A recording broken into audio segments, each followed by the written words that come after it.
say, I want to get better, we should try to set some goals along the way because it helps us remain objective in interpreting our progress and how we're doing. So it's Monday, which means it's Recovery Monday. This is episode 23. Let's roll. I'm going to put the chat overlay up. Standard rules apply. As you guys pop in, just let me know that you can hear me. Let me know everything's working okay. I will let me know where you're from. Let me know how it's going. We have a lot to cover today in this episode, so I'm going to kind of gallop through a lot of stuff. I'll just do a quick reminder. We are teaching lessons right out of this book every Monday. Recovery Monday is essentially right out of this book, The Anxious Truth. So if you do not have a copy of that book and you want to grab it, it's on my website at theanxioustruth.com. And today we are talking about lesson 4.3. So chapter 4 in the book is all about kind of creating your recovery plan. And lesson 4.3 is about the need to sort of set goals. So we're going to go over that. Buffalo went to UB grad right here. So I was in the School of Architecture up there a while ago. I'm not going to say the exact, you see the gray in the beard. Anyway, hey, Carol. Hey, Helen. What up, everybody? Buffalo driving coming out. Don is here. What's up? What's going on? So yeah, good to see everybody.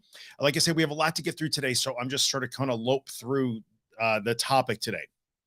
And I got to look at some notes. I even had to make notes on my own damn book.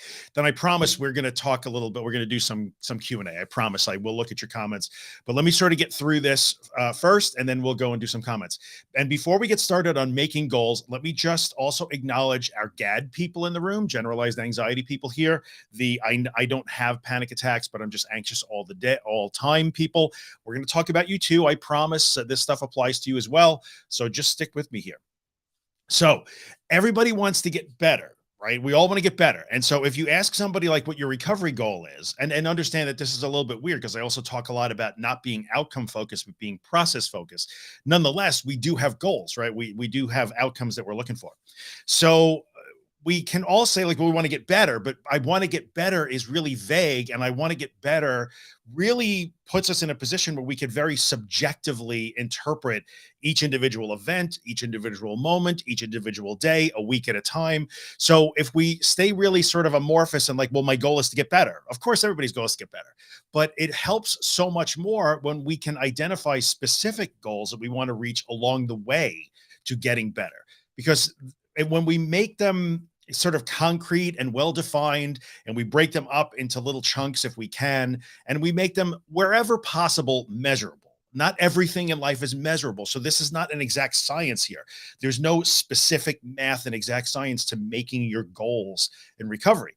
But we just want to try and take the subjectivity out of it and make them, break it down so that we can well define the things that we want to be able to do.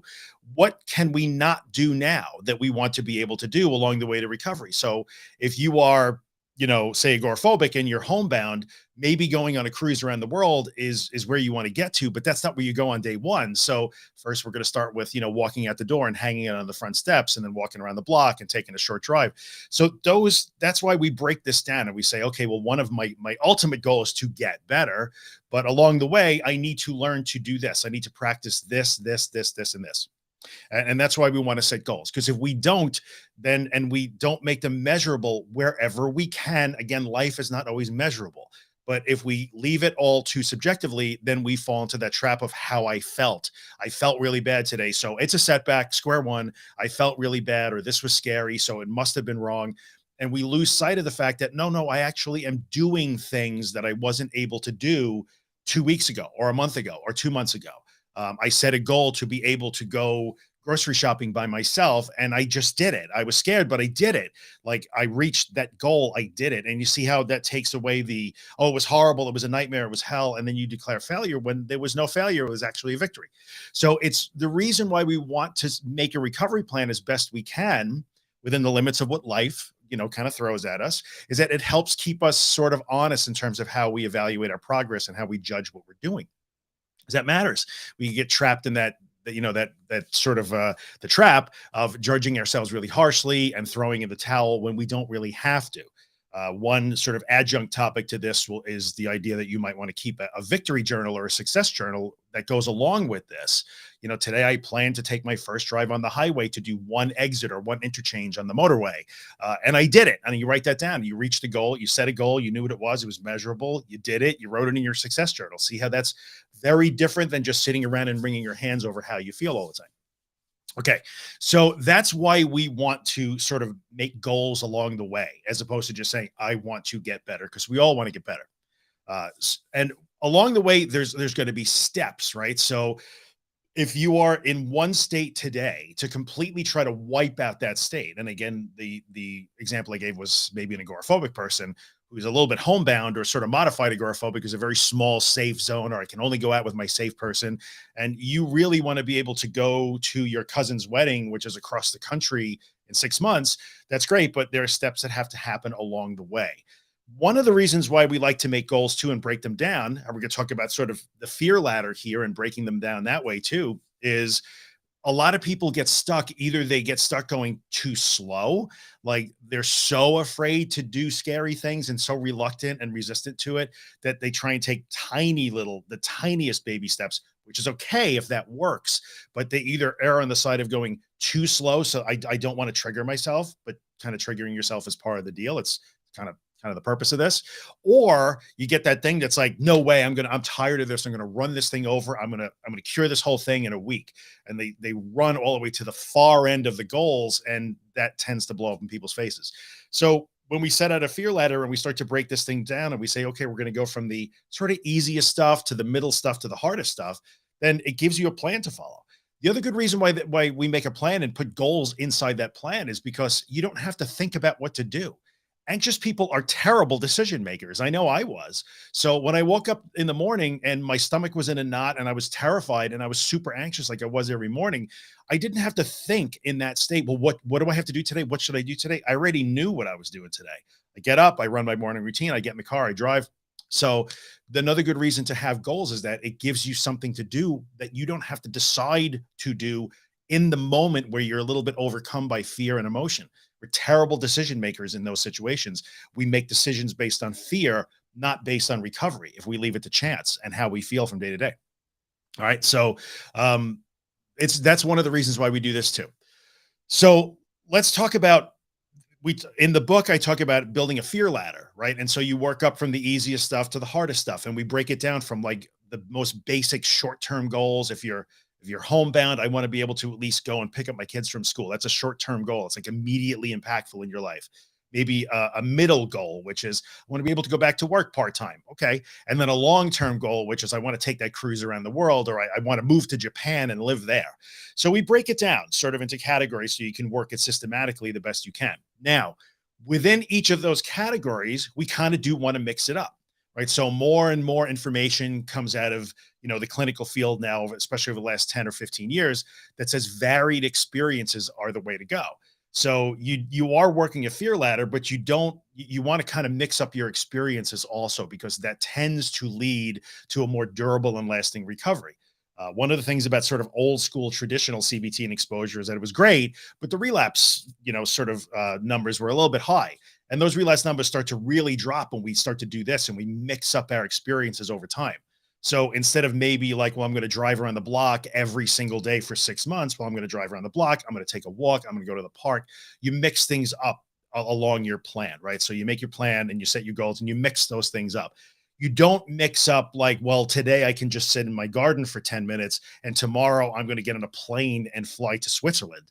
Like that's not mixing it up. But we're going to talk about what happens when life happens. But we do want to have varied experiences within those categories, and you mix things up now and then.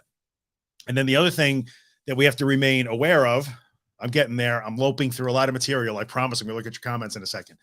Another thing that we want to be aware of is that we're not only just recovering, right? So life is also happening at the same time, and we have to allow that to happen.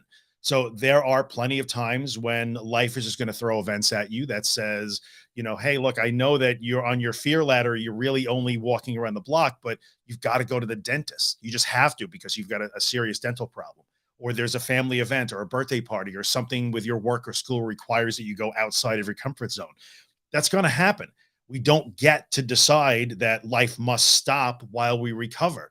In fact, really and truly, I almost want you to be able to embrace the fact that life is going to happen sometimes, because we kind of want life and recovery to look like each other. So later on in the book, I wrote, recovery is life and life is recovery. And as you go further down the road, they really begin to blur and they just become one thing. So we have to almost embrace the fact that life is going to throw curves at us. It's going to make us meet bigger challenges than we're ready for at any given time. You just have to know that that's going to happen. It might be unpleasant. You might really be scared when you do it. You might struggle through it, but we have to do those things too. All right. So life happens outside of our plans, outside of our recovery plans, outside of our goals. We have to meet those challenges as best we can. But being realistic about what those are going to look like can really help us do that. All right. So we have to be mindful of that too. And then the last thing I want to go over before we sort of address that, but I'm anxious all day long thing, because I see the comments. I know you guys are like, but what about people who are anxious all day long? What about that? So I think you have to also understand that when you get to this point in recovery and you've decided, okay, I'm going to make a plan, I'm going to start setting some goals. And now I'm going to start working on those goals. So it's all great to sit in your kitchen with a worksheet. You could download a Fear Ladder worksheet from my website. But you could sit in your kitchen and write down your goals and make a cool looking journal of what you're going to do. But then you have to actually start doing these things. So this is sort of the moment where you go from talking about recovery or learning about it, mainly like psychoeducation stuff, to into now you have to actually start doing the things. So this is where the doing starts happening. And a lot of people will find out, and I want to mention this today. And like Claire Weeks wrote about this too in her books, and most people that talk about the things I talk about will acknowledge this at some point. When you start doing the things that are on your goals list, you may be tempted to say a week later, OMG, it got worse. This is making me worse. But it's not really making you worse. And I wrote about it in the book in more detail. What's happening is that when you start doing things, so if I'm doing nothing but hiding from those bad feelings all the time and I stop hiding, then I will feel those feelings. So you will be tempted when you start to feel the feelings as you're doing the things on your goals list and you're doing your exposures, you're meeting your challenges. You may be tempted to say, this is making me worse. Well, no, you've been hiding for a year and now you're not hiding anymore. So now you're going to actually feel the things. So what I always try and tell people is you're not getting worse, you're feeling more. Like you're feeling more. Um, that's important because many people will find that it almost seems like it's getting worse before it gets better. But it's not getting worse. When you stop hiding, you stop hiding. If you're trying to learn how to swim, is an analogy you use all the time, and you want to really learn how to swim, and you read books about swimming, and you listen to podcasts about swimming, and you watch videos about swimming, and you think about swimming, but you never jump in the water because you're afraid to jump in the water. When you jump in the water for the first time in that swim lesson and say, I'm going to do it, you're going to discover that you're wet. And you wouldn't jump out of the pool and say, oh my God, I'm wet. You would know, like, oh yeah, now that I'm in the pool, I'm going to get wet. And that's exactly what's going to happen. All right. So that's really important. So let me go through the comments a little bit, and then we're going to talk about, I see some of the comment. Let me address a specific thing before we go into the, like, sort of the GAD thing and take some comments, because sometimes I can catch you guys as you're scrolling by, to see what it is you're talking about. One of the things that people tend to do in recovery, and look, I understand because I know how that feels. I remember very clearly how it feels to be you right now. I was you, and I know that when you are desperate, you are desperate. But sometimes what happens is that people kind of roll into these talks, which I'm very happy to do. I love doing them, and hopefully they're helpful. And the topic is this today. The topic is A today, but all I want to do is come in here and demand that Drew answer my question about X, Y, and Z. But recovery doesn't always work that way. So I'm going to be honest with you. There's a reason why I wrote this book the way I did, because there's a lot of information, and this book lays it out in a logical sequence. You have to know the concepts, then apply them. So it's really hard if all you want to do is just jump to my topic. I need to know about this now because I feel this now. Make this thing feel better for me right now. Like, I'm afraid of this now, so I want to talk about this now. But it doesn't always work that way. Being an active participant in your recovery and advocating for yourself sometimes means, okay, I know I'm a little bit frantic here and I want an answer for my current fear right now. but maybe I got to stop and learn a little bit or think a little bit about how this process works. So I know how my question even fits into the process, right? That's kind of important because I saw some comments that have literally nothing to do with today's topic, but I understand. I'm not annoyed at you guys. I'm just trying to point out that sometimes you have to help yourself by taking a step back and saying, the frantic demand to answer my current fear right this minute is not really working out for me so well. So let's talk about the GAD folks and the people who say that, well, I'm anxious all the time. Then I'm going to look at the comments and we'll do some questions, I promise. So even people with GAD can come up with a recovery plan. Now, I didn't write about this. This is not in the book. I was admittedly in the anxious truth. I was specifically writing most likely to people who have panic disorder and agoraphobia and things like that. However, if you are one of those people that just says you're anxious all the time, your plan can exist also. Your goals can exist also. So, for instance, somebody with GAD usually has habits and traits underneath those that anxiety, perfectionism, people pleasing, over planning, control issues, like all of those things. I'll give you a typical thing. Like I see something that sounds wrong and I have to correct it. Like I can't hear wrong things. I must correct them. Or I can't act on anything without making sure that it'll be okay with everybody first. Or did I get this right? Or am I doing it right? Or did I plan for every possible outcome? So this is a little bit nuanced. You have to start to recognize some of those things. I'm a type A person. I'm an overachiever. I'm the person who takes care of stuff. I'm a problem solver. And your plan, part of your plan is I got to start to really look at what are some of those typical GAD traits that apply to me, right? So I'm going to call this anxiety that appears all the time that I am a little bit afraid of. And I know most of you guys will say, I'm not afraid of it. Okay. But you don't like it. And I understand you don't like it. But you call it a mystery. I don't know why I'm like this and I can't get rid of it. But usually there's not a mystery to this. So when I talk, yeah, okay. I'm sorry. I just caught it in Nicole Marie. And so people who have all day anxiety, first of all, people with panic disorder and agoraphobia also have all day anxiety. I don't want you to think that people that have panic disorder or agoraphobia panic, it's over, and then they're like super calm until the next attack. It's not it. It's not it at all. Right. So I think what winds up happening is part of your goals in terms of GAD is, yes, you need to be able to get up and live your day. So what am I doing to try and avoid the things that make me anxious? Well, a lot of people with GAD will say nothing. I avoid nothing. I just live my life. Just that I live my life every day with my teeth gritted, white knuckling my way through because I'm just always anxious. Well, then the next thing would be, well, how exactly am I living my life? And I'm going to throw something out here, and I think you're going to know. I kind of think you're going to know. I'm not going to say anybody's name, but if your approach to your anxiety is to always ask for, it's okay to be anxious now, right? Is it right to be anxious now? Should I be thinking this now? Is this okay? I had a thought. Is that thought okay? And then come back the next day and you engage in that habit all the time. And as an example, and then want to say like, I don't know, I can't get rid of this anxiety. Oh, okay. But do you see how the habit would fuel the anxiety? So part of your goal setting would be like, I have to start to recognize when I'm doing that, not do it. So a lot of GAD is not doing as opposed to doing, like an agoraphobic is.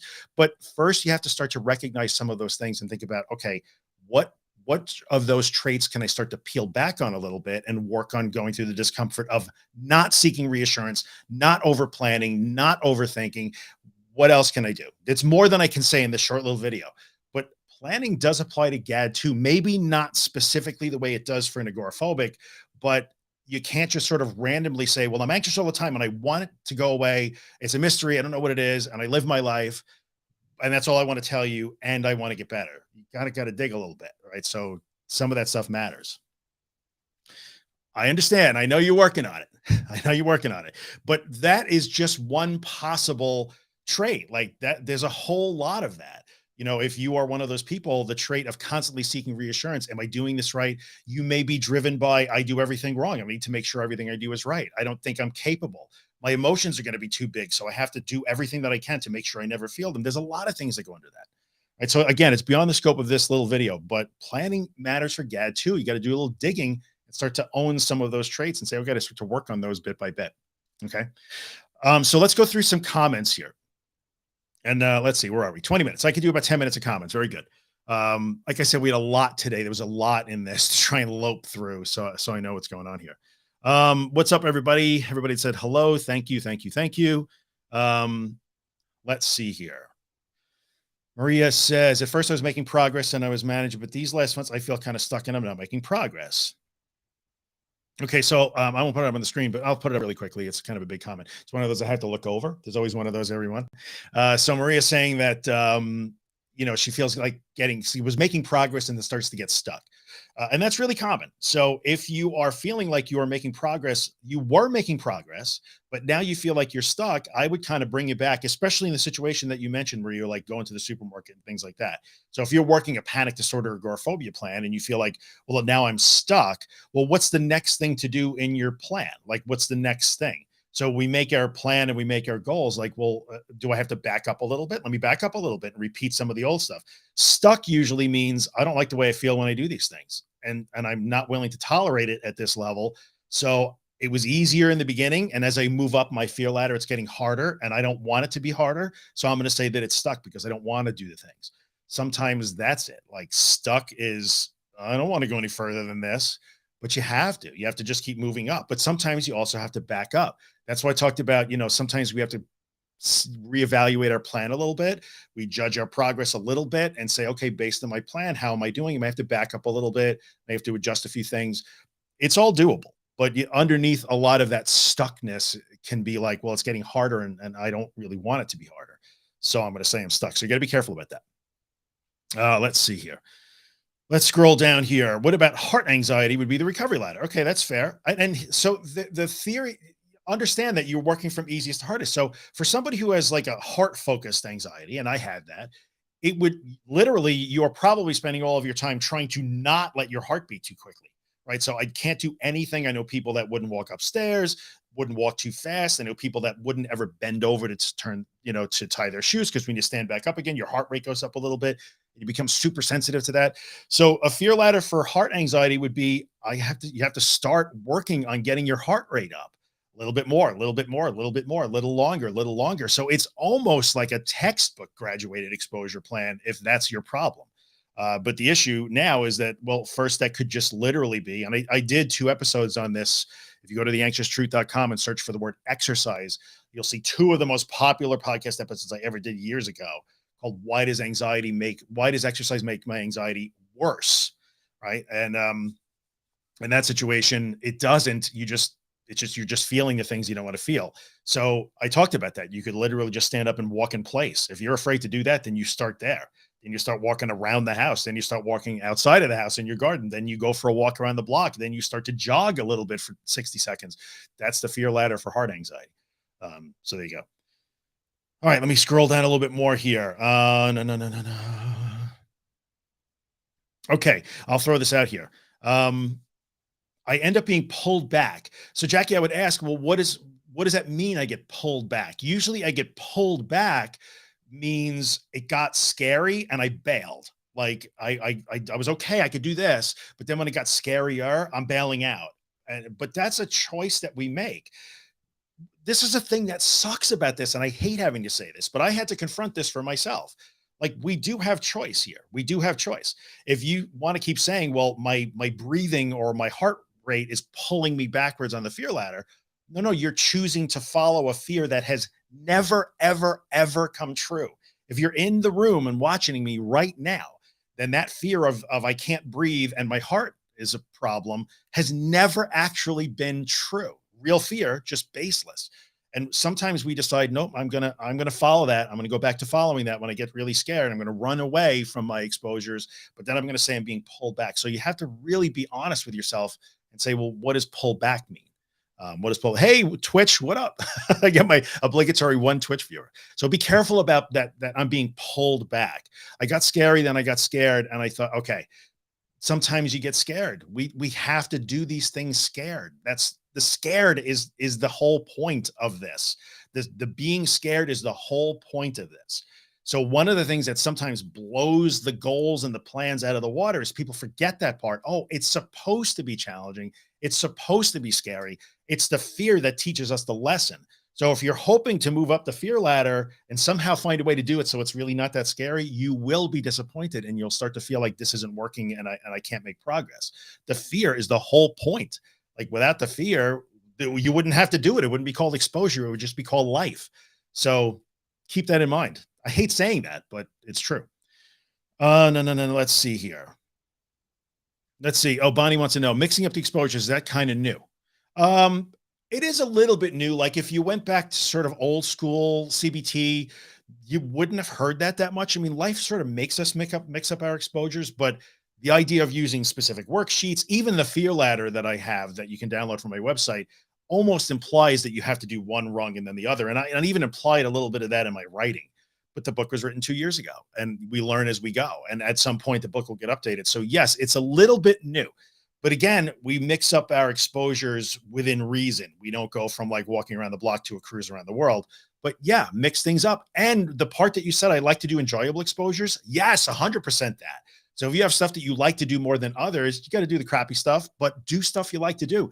We want to make our recovery process look as much like life as we possibly can, which isn't always easy. In the beginning, we're manufacturing stuff to do. Like, I don't want to walk around the block. I have no reason to do that, but you do that to trigger the fear. And then over time, you start to try and make it look more like life organically, if possible. A lot to talk about in a short video. Okay. Let's see. I'm the king of lists. Let's see here. Well, some of this, just a big comment. Lucy's talking about, what about feeling physically exhausted? I don't have to go toward the fear, feeling dishes, blah, blah, blah, but my body actually has to rest. Well, yeah, like this work is tiring. So I will tell you that, I would go out and do my exposures every day. And yeah, by the end of the day, I was tired. Like it actually even helped my sleep, to be honest with you, because I was genuinely like exhausted, man. Like it does take a lot out of you, and that's okay. But the thing that we have to care about in terms of being physically exhausted is, yes, this is hard work. But sometimes being completely destroyed after an exposure is a really good indicator that you are just hanging on like hot death, trying to get through it so you can get back to your safe place and get it over with. That is exhausting. That is more exhausting than letting go. I'll tell you right now, because I've been there. I've done that. Like I lived a long time that way. And that will wear your ass right to the ground for sure. So if you are a wreck after every exposure, you got to really ask yourself, am I just pushing through this and to get it over with so I can get back to the safe bubble? That is really tiring work. That being said, this is exhausting work. It's exhausting mentally, it's exhausting physically. That's okay. It's like people, when we work hard, we get tired. Be careful about declaring that fatigue or feeling tired is another problem. Like human beings get tired when we work hard. That's okay. Allow the tired and go ahead and rest when you need to rest. Totally fine. Like you're allowed to rest at the end of the night, rest. It's all good. But we have to be really careful about, well, now I'm tired and now I've tacked another see, now I'm tired. I'm doing exposures and now I'm really tired. Now I'm exhausted. Yeah, okay, you're supposed to be exhausted. It's like saying, well, I started lifting weights and now my arms are sore. Yeah, they're supposed to be sore. So we have to be careful about calling the fatigue another problem. Or like, see, that's a problem. Can't allow that. I'm afraid of feeling like that. It's okay. So let's see here. A rendition of an Offspring song. I'm not sure that I know an Offspring song, but I don't know why that cracked me up so much. Put it up on the screen. I'm never going to take these guitars off the wall and play for you guys. It's never going to happen. I posted one video. I think it's on my Instagram if you want to look in the highlights, where I did record a David Gilmour cover about 2 years ago, and I put it up. And that's probably the end of that. Like I play for me. That's it. It's a thing I do for myself. No. Let's see. I need to work. Let's see. I need to work, but I'm scared to. A lot of what ifs. I can't handle it if I panic there, if I lose control. The fear ladder in that situation, Nicole, is pretty much exactly what I wrote. Like you're not describing a special circumstance. You are describing almost textbook disordered anxiety. Like I'm going to feel things if I go to work and I'm afraid to feel those things. So your fear ladder is, yes, anything that triggers those things. So sometimes you don't have a choice. If you have to go to work, you have to go to work, but you can also work on like, where else do I get really uncomfortable? Because I think I'm going to snap or I can't handle it. So it's not so much. Understand also that we build a fear ladder almost to manufacture the bad feelings, right? So I don't care if you're in the supermarket or at work or driving around the block or on the highway, like that almost doesn't matter. where you are is only a means to trigger the feelings and the thoughts that you fear. So the fear ladder is really just a way for you to incrementally and practice triggering the things that you have been running from. You don't run from work, you don't run from the highway or the supermarket, you don't run from the dentist, you run from how it feels when you do those things. So the fear ladder is based on how can I practice feeling those things intentionally? What will help me practice feeling that? So it's hard for me to say, Nicole, in your specific instance, I don't know, but use that as a guiding principle. What can I use? What can I practice that will trigger these things that I'm afraid of? So you have to learn that, like, yeah, I'm really afraid that I'm going to snap and lose control, but I'm going to have to let that fear be and move through it. Let's see here. Thank you. Helen just said, or a while ago, it's practice to learn how to cope with the symptoms. We do this to learn that we are okay, even when we feel certain that we are not okay. That's the reason why we do this. So you have to kind of not, we are intentionally feeling not okay. It's just a shitty deal. I hate that we have this deal, but it's a deal we got. And I'm saying this over and over and over. So we have to work that process. So there you go. Jason, this is a good comment too. I'm going to scroll quickly to the bottom because we're getting a little over 30 minutes and I got some stuff going on. But one thing I fail at is making a plan and not sticking with it. So the reason why I like the idea of making a plan, again, within reason, you cannot plan every minute of life. You can't do it. But sometimes without that plan, we become directionless a little bit in our recovery. And like, well, today I'm feeling really good today. So I'm going to do some recovery stuff today. And I do good for a few days, but then I have a few bad days. So I stop and I retreat and I rest. And then, I kind of do another thing when I feel good. The plan and the goals tell us what we have to do to get better without having to evaluate if we should do it or not in any given day. That's the value of the plan and the goals. And I said this in the beginning of the video, if you leave it up to evaluating day by day what I think I should do today or what I can do today, it becomes really hard to be consistent. And then you judge and make decisions based on how you feel, and then you wind up being frustrated down the road. So I don't want to make it sound like you could become a robot. I make a plan and I make goals and I follow them one by one and I walk up the steps of the ladder. It's sort of that's true, but it also has to fit into your life. But there's a reason why we do this, because it's a balance between making it up as you go along, life happening randomly, and having a plan to follow. A plan is one of the nicest things you can do for yourself. Like, instead of just putting yourself in this aimless quagmire of like making it up as you go along when you don't feel so good, a plan can really help you. Believe it or not, it can really help you because it takes away that pressure of like, oh, I haven't gone out for 4 days because, I have been having a bad week. And then you get down on yourself. Like, save yourself from getting down on yourself. It's a really, really nice thing to do for yourself.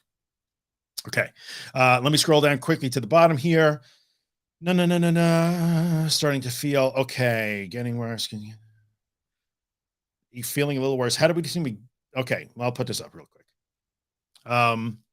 What you said about starting to feel things more equals feeling a little worse. How do we distinguish between that and getting worse? That's a lot of thinking. So the answer to that is that's just a lot of thinking. You're not required. So in the Facebook group, Lisa, I don't know if you're here, but one of the admins, Lisa Wiffledust in the Facebook group, she said something to somebody yesterday, I think it was, that was brilliant. She said, "You're studying your anxiety, man." Like, some of that is that, like, well, now when I feel stuff, I need to analyze, well, do I feel it because I'm doing recovery wrong, or I'm in bad habits, or I messed up? Did I miss a step? Did I miss a podcast? Is this supposed to be this way? When in reality, it's just, I feel stuff now. I feel a thing. Okay. Well, whatever I feel today is what I feel today. I'm going to have to move through it. So I think the answer to that, trying to determine, I need to know whether I'm doing it wrong or whether I'm not doing it wrong, is be careful about getting caught in that. Like, no, I need to know. I need to know. I need to, I need to analyze what's going on and why I feel the way I feel. So be careful. Let's see here.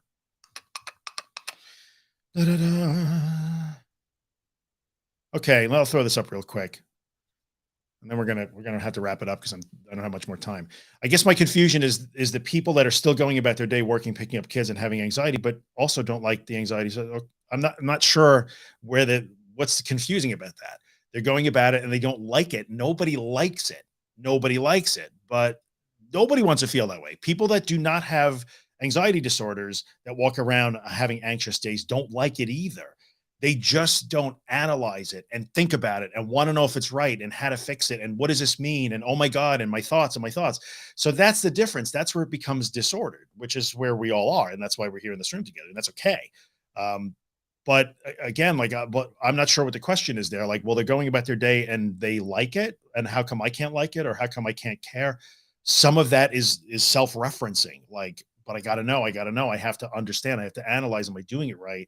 As opposed to just letting it go. I'm just like, well, today it was supposed to be, there you go. Yeah. How do you do exposure when you're doing all the things? Yeah, but how are you doing all the things? So yeah, we talked about that a while ago, right? So let's see here. Um, okay. Adele brought that up. This is good. Like, this is a good comment right here. I'm the one who takes care of everything and has to be in control. Okay. Well, that's certainly not helping you. So if you find that you're anxious all the time, that's one of those things that, like, ooh, I could work on that. I can work on that. And there's ways you could work on that, like leaving things undone, like not answering a question, not even asking the question. That's hard. So for somebody who is, say, has that issue, right? I need to know, I have to take care of everything. I'm the person who takes care of everything and plans and knows all the contingencies. Not doing that planning feels wrong and unsafe and reckless and irresponsible. That's the same as the agoraphobic who has to go and drive 2 miles from their house to practice. They're terrified to do that. The GAD person that drops the perfectionistic trait or the planning trait or the people pleasing trait, it feels terrifying. But those are the things that you can work on. So there you go. Again. um, Let's see. I'm going to scroll down to the bottom. I'm sorry I can't get to all of these. There's no way I can catch up to all of these. Sorry. And I think I'll do one more. Is exercise and diet good for anxiety? Exercise and diet is good. Exercise and diet is good for all human beings. We should all do that. It is not good for anxiety. Exercise is an excellent form of what's called interoceptive exposure. So, you could look at it that way, but no, I'm not exercising. This is not a diet problem, and you cannot exercise away your anxiety. These are good things to do for yourself. So eat well and take care of yourself and move your body, definitely. But those are not like good. I don't think it's good for anxiety. I would never say that. Never. We'll scroll up a little bit, and I think we're good to go here. One of the best things I read, this is no edge that you're going to fall off on. Okay, well, this is good to know. I'll throw this up. This will be our parting comment from Stacy, who's really worked hard and done so well. Stacy, you've done a great job. One of the best things I read is that there is no edge you're going to fall off during exposure. It just feels that way. And regardless of what your edge may be, your heart, breathing, because you're driving, you're agoraphobic and out of the house, or you're confronting your panic, or you're dropping a GAD trait, or you have health anxiety and you have decided to not tell anybody that your finger is tingling today. I see you. I see you. I know you. That is your exposure today. And you feel like there is an edge you will fall off of, but there's no edge. And the exposure going through the discomfort is meant to teach us that there is never an edge that we fall off of. All right. So there you go. My girlish figure has been enhanced by moon pies. I don't even know where that comment comes from, but that's the best comment I'm going to see today because I don't understand any of it. All right, guys, that's it. I'm out of time. I got to go. We jammed a lot into a little amount of time today. So for those of you who hung in through the whole thing, thank you very much. Becky on Twitch, representing on Twitch. Thank you. Thank you, my one Twitch viewer. And we'll be back here again next week. Next week what is next week's lesson? I was trying to tell you in advance, right? So it'll be the same time, Mondays at 2:00 Eastern. I don't even know what here we go. Next week isn't it exciting to watch me leaf through pages? Oh, breaking things into small pieces. Lesson 4.4. Breaking things into small pieces. So next week, same time, Mondays, 2:00 Eastern time on YouTube, Facebook page, Facebook group, Twitter, Twitch, where the hell, everybody, you can watch wherever you want. And this will stay on YouTube and in the Facebook group and on my Facebook page. And I don't think they stay on Twitter or Twitch. I have no idea, but that's where you can find everything. And again, if you want a copy of the book, because you want to read along with us, just go to my website, theanxioustruth.com. Thanks everybody for hanging out and listen to me like rapid fire at you. Maybe next week we'll go a little slower and I won't have so much to say. Thanks a bunch. I'll see you.